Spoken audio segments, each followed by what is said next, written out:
So banded deadlifts, you need a resistance band, not too heavy but not too light. If you get a light one, it's a bit too light, you just double it up. Make sure it's around something secure. You need a block, but you could also use a book of some kind instead. You're going to kneel on the block. Make sure you can already, in this position, feel the resistance here and feel your glute muscles come on, because that's what you're working. You can tuck your toes underneath you. Don't put them against anything behind you, because then you're using those feet for a bit of help. You don't want to push through the feet. So looking ahead, you inhale down, hinging at the hips, and as you exhale, drive through the glutes, coming back up to the start position. So it's your glute max here that's driving up into this start position. So inhale and exhale. So you want to feel this resistance here as you go back, as you're resisting against it, the band, and as you drive forward. So you don't want a resistance band that's so tough that it's pinging you back here and you're having to do this and arch your back at the top. So no arching, keep neutral spine, drawing ribs down towards your hips, squeezing the glute max. As you go back, looking forward, hinging at the hips, shoulders back, chest open. Exhale, drive. So you're aiming for 30 of these. It's really about getting the right resistance band to help challenge but make the glutes work rather than another muscle group taking over.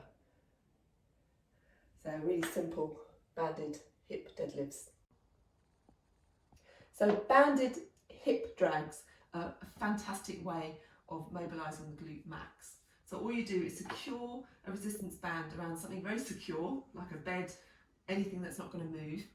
It needs to be of a resistance where you can feel it. Even in this start position, I can feel it, but not so hard that I'm actually having to fight to stay in this position. Then all you're going to do, the resistance band should be just above your knee, not behind the knee. Then you're going to inhale, engage the core by drawing down through the ribs, squeeze the glute and keep that contact with the floor with the foot.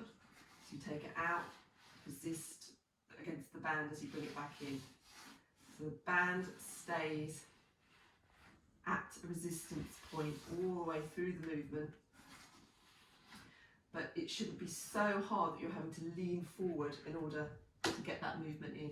Just keep the foot in contact with the floor. Exhale, inhale back, exhale, inhale back. All the time, keeping neutral spine, no arch, particularly here. You want the glute to be doing the work, not your spine and your lower back. So we're kind of training that response of your leg and that glute working as you take your leg behind. If you visualise this as you run, this is kind of the movement pattern where you want this glute to be doing the work to take that leg up behind you in that run phase.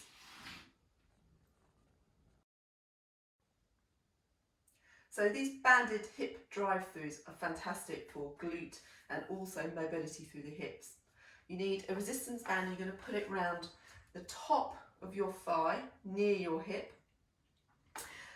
And then just leaning forward slightly, little bend in the leg. You're going to bring the other knee through into a drive. So I'm using my glute here and mobilising through this hip in order to stabilise in this position. I'm slowing it down. You're not going to do it this slowly, but you're really aiming for, you see me trembling a little bit because I'm working this muscle as I'm standing here, this leg parallel to the floor. Step back,